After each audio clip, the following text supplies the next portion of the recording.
नमस्कार मंडळी, श्री स्वामी समर्थ.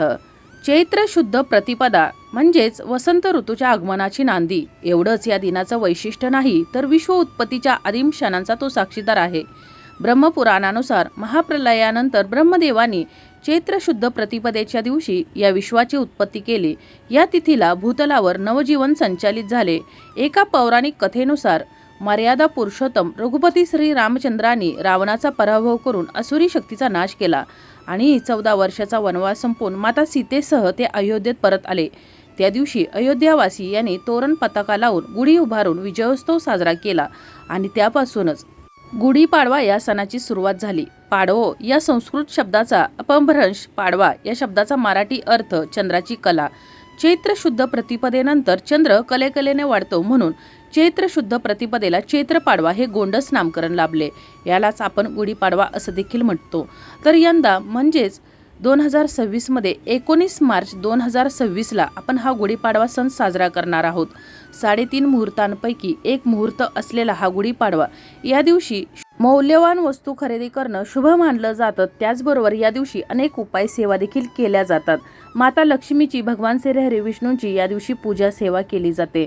आपल्यावरील, आपल्या कुटुंबावरील सर्व संकट विघ्न दूर व्हावीत आणि घराची आपल्या भरभराट व्हावी यासाठी प्रार्थना केली जाते. तसेच या गुढीपाडव्याला काही विशिष्ट नियमांचं पालन करणं देखील आवश्यक असतं. या गुढीपाडव्याला काय करावे व काय करू नये, कोणत्या चुका या दिवशी टाळाव्यात याविषयीचीच माहिती आपण या व्हिडिओमध्ये आज जाणून घेणार आहोत. त्याचबरोबर इतर देखील महत्त्वपूर्ण माहिती जाणून घेण्याचा प्रयत्न करणार आहोत. तर व्हिडिओ शेवटपर्यंत पहा. त्याचबरोबर चॅनलवर जर नवीन असाल तर चॅनलला सबस्क्राईब करा, जेणेकरून आपले असेच येणारे नवनवीन माहितीमय आणि भक्तिमय व्हिडिओ तुमच्यापर्यंत पोहोचत राहतील. तसेच व्हिडिओ पाहताना व्हिडिओला लाईक करायला देखील विसरू नका. या गुढीपाडव्याला भगवान श्री हरी विष्णूंसह ब्रह्मदेवांची पूजा करण्याची देखील परंपरा आहे. शास्त्रानुसार जो कोणी या दिवशी देवांची पूजा करतो, काही नियमांचं पालन करतो, तर त्याला वर्षभर सुख, समृद्धी आणि उत्तम आरोग्याचा आशीर्वाद प्राप्त होतो. एवढंच नाही तर देवाची यथासंग पूजा केल्यानं सर्व मनोकामना पूर्ण होतात. तर या गुढीपाडव्याच्या दिवशी आपलं घर चुकूनही अस्वच्छ ठेवायचं नाही. ज्या ठिकाणी स्वच्छता असते तर त्या ठिकाणी माता लक्ष्मी ही वास्तव्य करत असते आणि माता लक्ष्मीला स्वच्छता ही अत्यंत प्रिय आहे. त्यामुळं गुढीपाडव्याच्या दिवशी आपलं घर अस्वच्छ राहणार नाही याची विशेष काळजी घ्यायची आहे. तुळशीजवळ दिवा प्रज्वलित करायचा आहे, अंगणामध्ये रांगोळी काढायची आहे, उंबरट्यावरती हळदीचं लेपन करायचं आहे, मुख्य दरवाजावरती हळदीनं किंवा कुंकवानं स्वस्तिक काढायचं आहे. आपल्या घरामध्ये लादी पुसताना किंवा घराची साफसफाई करताना जे पाणी घेणार असाल तर त्या पाण्यामध्ये चिमूटभर हळद आणि थोडंसं खडं मीठ टाकायचं आहे. या पाण्याने आपल्या घरातली लादी पुसायची आहे किंवा साफसफाई करायची आहे, जेणेकरून आपल्या घरामध्ये जी नकारात्मकता पसरलेली आहे तर ती दूर होण्यास यामुळे मदत होणार आहे. तुम्ही दररोज जरी हा उपाय केला तरी देखील अतिशय उत्तम. त्याचबरोबर देवपूजा करताना माता लक्ष्मी, भगवान श्री हरी विष्णू आणि ब्रह्मदेवांची देखील पूजा करायची आहे. तसेच जर गुढी उभारत असाल तर गुढी उभारताना देखील गुढी जमिनीला स्पर्श करणार नाही अशा प्रकारे उभी करायची आहे. त्याचबरोबर ती उभी करताना आपल्या घराचा जो मुख्य प्रवेशद्वार आहे तर त्याच्या उजव्या बाजूला आपल्याला ही गुढी उभी करायची आहे. त्याचबरोबर या दिवशी चुकूनही आपली नखं, केस किंवा दाढी कापायची नाहीत. त्याचबरोबर या दिवशी कोणाचाही अपमान करायचा नाही, कोणाशीही भांडायचं नाही, कुणावरही रागवायचं नाही, कोणाविषयी मनामध्ये वाईट विचार आणायचे नाहीत. या गोष्टी देखील अवश्य टाळायच्या आहेत. तसेच जर गुढी उभारली असेल तर संध्याकाळी 3 सांजेच्या अगोदर म्हणजे सूर्याच्या आधी या गुढीची पूजा करून ही गुढी आपल्याला उतरवायची आहे. तसेच गुढीपाडवा हा 3.5 मुहूर्तांपैकी एक मुहूर्त असल्यामुळं अतिशय पवित्र आणि शुभ दिवस आहे आणि या दिवशी चुकूनही दुपारी झोपायचं नाही, हे टाळायचं आहे. दुपारी झोपणं हे हिंदू धर्म ग्रंथामध्ये निषिद्ध मानलं गेलं आहे आणि त्यामुळे या दिवशी दिवसभर आपल्या देवाचं नामस्मरण करायचं आहे, भगवान श्री हरी विष्णूंची, माता लक्ष्मीची पूजा करायची आहे आणि त्याचबरोबर आपल्याकडून जितक्या सेवा होतील त्या करायच्या आहेत. गोमातेची सेवा करायची आहे, तिला हिरवा चारा खाऊ घालायचा आहे. त्याचबरोबर एक चपाती, त्यावर एक छोटासा गुळाचा खडा, तसेच मूठभर चण्याची डाळ ठेवून ते खाऊ घालायचं आहे. कारण गायीमध्ये, गोमातेमध्ये 33 कोटी देवी देवता वास करत असतात आणि त्यामुळं या दिवशी गोमातेची देखील आपल्याला सेवा करायची आहे. तसेच सर्वात महत्त्वाचं म्हणजेच या दिवशी मद्यपान करणं हे टाळायचं आहे पूर्णपणे. चुकूनही या दिवशी मद्यपान करणं म्हणजे सिगरेट ओढणं, दारू पिणं किंवा मांसाहार करणं हे सर्व टाळायचं आहे. चुकूनही या दिवशी मांसाहार करायचा नाही. तुम्ही जरी गुढी उभारत नसाल तरी देखील तुम्हाला ही गोष्ट अवश्य लक्षात ठेवायची आहे. यामध्ये तुम्ही जर मांसाहार करत असाल, घरामध्ये करत असाल किंवा घराबाहेर जाऊन जर करत असाल तर माता लक्ष्मी तुमच्यावर नाराज होणार आहे आणि तुमच्या घरातून कायमची निघून जाणार आहे। त्यामुळं या दिवशी गोडाधोडाचं जेवण केलं जातं, पुरणपोळीचं जेवण केलं जातं, गुढीला ते नैवेद्य दाखवला जातो आणि आपल्या देवघरातील देवांना देखील हा नैवेद्य अर्पण केला जातो। आणि त्यामुळं या दिवशी काहीही झालं तरी कोणत्याही प्रकारचं व्यसन करायचं नाही आणि ही गोष्ट आपल्या सर्वांनाच अवश्य लक्षात ठेवायची आहे। जर तुम्ही व्यसन करत असाल तरी देखील या दिवशी हे व्यसन आपल्याला टाळायचं आहे। त्याचबरोबर या दिवशी मांसाहार चुकूनही करायचा नाही। तामसिक जे पदार्थ असतात, कांदा लसूण असेल किंवा हे जे मांसाहार, यालाच तामसिक पदार्थ म्हटलं जातं, तर या दिवशी हे करणं टाळायचं आहे। त्याचबरोबर हिंदू धर्मामध्ये असे काही पदार्थ सांगितलेले आहेत तर ते काही विशिष्ट तिथींना खाल्ले जात नाहीत, त्यापैकीच हे तामसिक पदार्थ आहेत। त्याचबरोबर गुढीपाडवा हा अत्यंत शुभ मुहूर्त आहे आणि त्यामुळं आपल्या घरामध्ये लक्ष्मी यावी यासाठी आपण प्रार्थना करत असतो। त्यामुळं काहीही झालं तरी देखील आपल्या घरातील लक्ष्मी बाहेर दुसऱ्या कोणाकडे जाणार नाही याची आपल्याला विशेष काळजी घ्यायची आहे। म्हणजेच एखाद्या व्यक्तीनं जर तुम्हाला उसने किंवा उधार पैसे जर मागितले किंवा काही कामासाठी महत्त्वाचे पैसे मागितले किंवा इतर कोणतीही वस्तू मागितली जी लक्ष्मी स्वरूप आहे तर ती चुकूनही या गुढीपाडव्याच्या दिवशी आपल्या घरातून बाहेर जाणार नाही याची विशेष काळजी घ्यायची आहे। या दिवशी मीठ, दूध या ज्या वस्तू आहेत तर त्या देखील कोणालाही द्यायच्या नाहीत। मिठामध्ये माता लक्ष्मीचा वास असतो, म्हणजेच मीठ हे लक्ष्मी स्वरूप आहे, त्यामुळे चुकूनही आपल्या घरातील मीठ या दिवशी कोणालाही उसणं द्यायचं नाही, पैसे देखील द्यायचे नाहीत। तसेच या दिवशी पुरणपोळीचं जेवण केलं जातं, परंतु जर तुम्हाला पुरणपोळीचं शक्य होत नसेल तर कोणतंही गोडाधोडाचं या दिवशी जेवण करायचं आहे। परंतु वांग्याची भाजी, बटाट्याची भाजी, तसेच भोपळा आणि पडवळ या ज्या भाज्या आहेत तर या भाज्या या गुढीपाडव्याच्या दिवशी चुकूनही आपल्या घरामध्ये करायच्या नाहीत किंवा घराच्या बाहेर जाऊन देखील खायच्या नाहीत।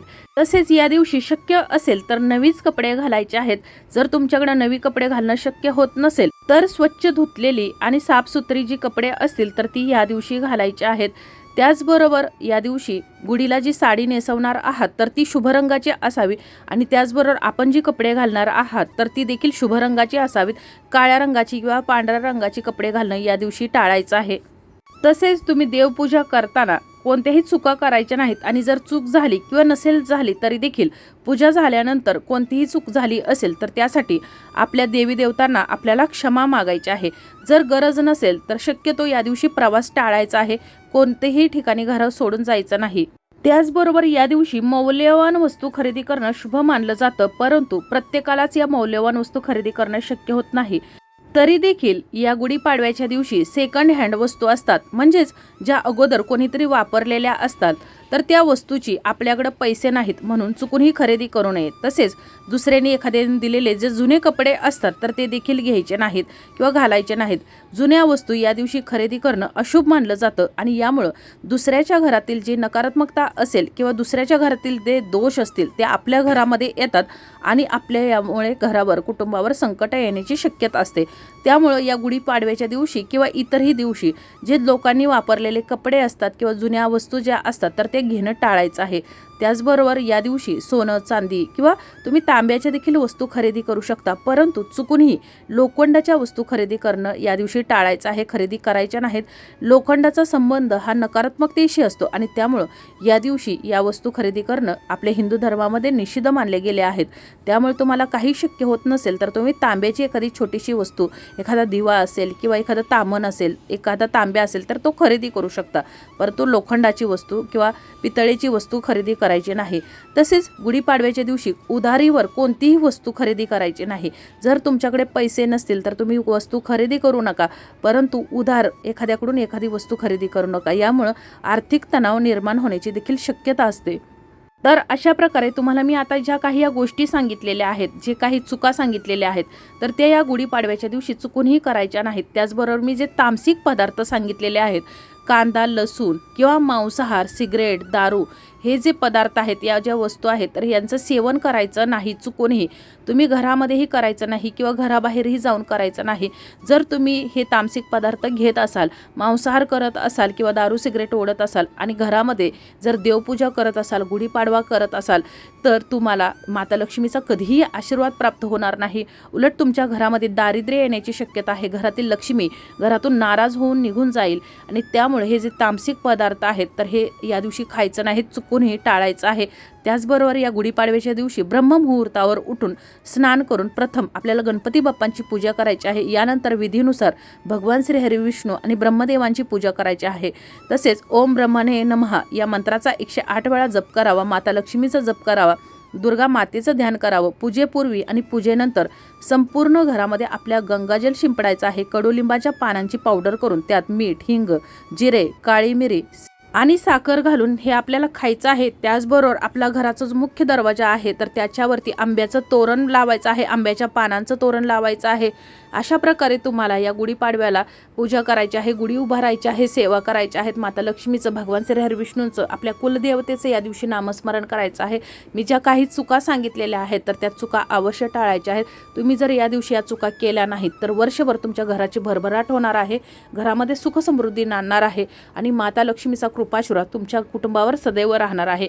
आणि त्यामुळेच या गुढीपाडव्याची दिवशी तुम्ही जरी गुढी अंगणामध्ये उभारत नसाल किंवा गुढीची पूजा करत नसाल तरी देखील आपल्या घरामध्ये या ज्या गोष्टी आहेत तर ते करणं टाळायचं आहे, ज्यामुळं आपल्याला वर्षभर त्रास होणार नाही. तर अशा प्रकारे आपल्याची ही माहिती, आजचा हा व्हिडिओ इथंच थांबवते. माहिती आवडली असेल तर व्हिडिओला लाईक करा, चॅनलला सबस्क्राईब करा आणि हा व्हिडिओ जास्तीत जास्त शेअर करा, जेणेकरून ही महत्त्वपूर्ण माहिती सर्वांजवळ पोहोचेल आणि याची पुण्यप्राप्ती तुम्हालाच होईल. लवकरच भेटू अशाच एका नवीन माहितीमय आणि भक्तिमय व्हिडिओसोबत. तोपर्यंत धन्यवाद.